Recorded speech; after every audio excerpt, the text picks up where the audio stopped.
உசிலம்பட்டி அருகே 3 மாதங்களாக முறையான குடிநீர் வழங்காததை கண்டித்து கிராம மக்கள் காலிக்குடங்களுடன் திடீர் சாலை மறியலில் ஈடுபட்டனர்.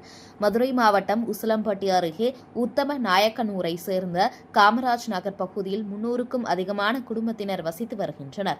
இந்த மக்களுக்கு கடந்த 3 மாதங்களாக முறையான குடிநீர் வழங்கப்படவில்லை எனவும், குடிநீர் மோட்டார் பழுது காரணமாக கடந்த 3 நாட்களாக முற்றிலுமாக குடிநீர் விநியோகம் செய்யவில்லை எனவும் கூறப்படுகிறது. இதுகுறித்து ஊராட்சி ஒன்றிய நிர்வாகத்திடம் பல முறையிட்டும் எந்த நடவடிக்கையும் இல்லை என்பதால் ஆத்திரமடைந்த கிராம மக்கள் உசிலம்பட்டி வத்தலகுண்டு நெடுஞ்சாலையில் காலி குடங்களுடன் திடீர் சாலை மறியல் போராட்டத்தில் ஈடுபட்டனர்.